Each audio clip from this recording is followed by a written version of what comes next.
Feast your eyes on the class of 1972.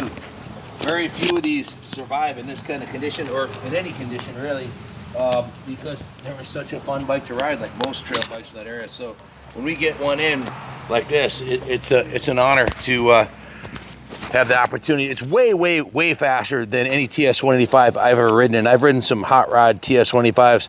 Wizard said it has a Git kit on it, including the Bassani pipe, the oversized carb, special jetting. It has a Webco head on it, also a high compression head. It's been bored. I think he said it was third over. New piston and rings. Top end's tight as a tiger, and the thing hauls ass. It's obviously been upgraded suspension wise. Also, it's got these 2.5 inches longer than stock S&W gas shocks on it. The front end's been upgraded with some beefier forks. You can see the fork lowers are polished. It's got big knobby tires on it. And guys, this is an original paint 1972 off-road bike. It's 50, what does that make it, 52 years old? And it has the original fuel tank on it with no dents on it, which is absolutely freaking remarkable, because the first time you drop one of these, they get caved in, and it's hard to find an original paint off-road bike from 1972. This one's a diamond. It hauls ass. The first time I rode it, I thought it was a 250 because it pulls like a 250, but it's a 185. Super lightweight. The original frame, swing arm, wheels, everything is intact, but it's got tons of upgrades on it. Not only what was done to the engine, but the suspension. It's got a new set of chrome bars that are a little taller than stock, new Ori grips, new cables and levers. The original saddle's intact too, as is the tank, which is proof the thing can't have that many hours on it. It's set up for ARMA racing. It's a very popular American Heritage Racing Motorcycle Association events. If you come around this side here, the profile of the bike is just wicked, with the long travel shocks, the gold sprocket, the gold chain, the chrome rims. The frame's been repainted, the swing arm's been repainted, the engine covers have been repainted, the chrome covers have, actually these are aluminum, they look chrome, but they're been polished, professionally polished. It's got it didn't come with number plates on it, so the number plates were mounted on there with the white backgrounds and the numbers. That's a plastic rear fender. You can see the original front part of the fender here was chrome, so in 72 it came from the factory with chrome fenders. Pretty common thing to do. There weren't any motocross bikes in 1972 to speak of. Suzuki, I think they might have just started the TM line, but in the 125, 250 class, there wasn't a lot to choose from. So it was a lot of guys who would take these Enduros and turn them into motocross bikes.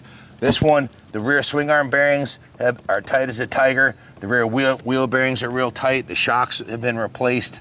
The original paint is like I said, is intact. And the whole bike's been given a lot of love here by the techs at Kaplan Cycles. They went through it top to bottom. It's ready to ride, ready to roll to the line at an ARMA race. Mr. Basani, this is kind of an ironic thing. I was on the phone talking to my daughter, Taylor, who's an HRC, Honda Racing Corporation executive. She is in their social media department. She does Instagram, TikTok, and everything for them. And she told me that she was going to a celebration of life, rather more than a funeral, for Mr. Basani. He had passed away recently, and they were having a celebration for life. And as she's telling me that, the Wizard goes ripping up the driveway here with this Basani pipe. You could see it clear as a bell from 100 feet away. I knew exactly what it was. It's just one of those weird moments in life where a legend like Mr. Basani himself had passed, and we happened to have this bike being ridden up the driveway when I found out the news. So I'll never forget that. That was really something. But Basani pipes were the standard that all others were judged by in that era. They actually increased the horsepower, unlike some aftermarket ones. You can see, in addition to the number plates, it has a smaller, check this out. This is the actual oil injection, which Wizard tuned and went through the whole bike. That's smaller than stock. The normal oil injection is good for like 5 tanks of gas or 4 tanks of gas. This one's good for a tank and a half of gas. You have to put a little bit more in there after you run through a full tank of gas. Engine cover on this side was repainted. You can see the kickers in good condition. The original pegs look nice. The original brake lever. Just a really cool cult classic 1972 TS185. I think a lot of guys in my age group, I'm going to be 60 next year.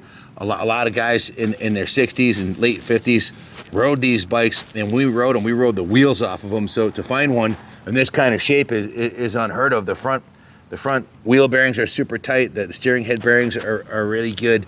The front fork springs have been upgraded, stiffer springs with 20 weight oil, so the front forks feel nice and tight, as does the rear shock. So just a really cool cult classic that you'll be hard pressed to find another one, baby blue and white like this. The original, these were steel tank badges back then, and this is a steel tank with a lot of steel on this bike, and now everything's plastic. And these were very easy to damage. You can drop it on your knee, and you get a big dent in the side pretty easily. And this one survived the ides of time, and it's just been gone through by the wizard here at Kaplan Cycles. So if you have any questions about it, give us a call, 860-454-7024. This one's for sale. It won't be up for long though. Bikes like this disappear quickly because somebody sees it, and there's the nostalgia of it. There's the wow factor, the fact that it sounds as badass as it does. And the thing straight up rips. It hauls my big butt up the driveway like nothing. Like I said, way faster than any other 185. The Git kit it's got on it flat out works. New air filter. It's been gone right through by the wizard himself. So bid with confidence. This one's Kaplan America approved. Thanks for watching, and God bless America.